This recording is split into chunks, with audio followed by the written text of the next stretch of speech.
Viewers, tax file করার সময় ছোট একটা ভুল আপনার রিফান্ড ২-৩ মাস দেরি করাতে পারে। আজ আমি খুব সহজে ৩টা গুরুত্বপূর্ণ ভুল বলবো যেগুলো একদম এড়িয়ে চলবেন। প্রথমটা হচ্ছে নাম এবং সোশ্যাল সিকিউরিটি ভুল দেওয়া। প্রথম ভুল হচ্ছে নাম, সোশ্যাল সিকিউরিটি বা জন্ম তারিখ ভুল দেওয়া।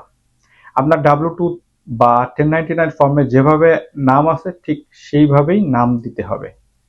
একটা অক্ষর এদিক ওদিক হলেও আইআরএস সিস্টেম মিল খুঁজে পায় না, ফলাফল রিটার্ন আটকে যায়।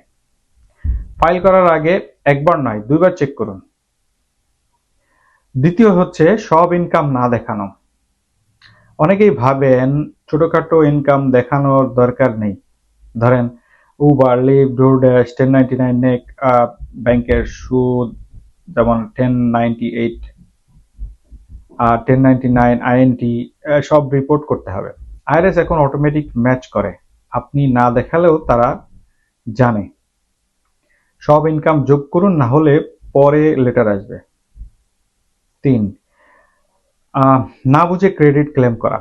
চাইল্ড ট্যাক্স ক্রেডিট বা ইআইটিসি ক্রেডিট সবার জন্য না। যোগ্যতা না বুঝে ক্লেম করলে অডিট রিস্ক বাড়ে।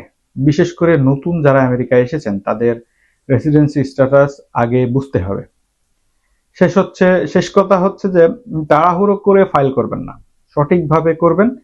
ভুল করলে পরে বেশি ঝামেলা হতে পারে বা হবেই।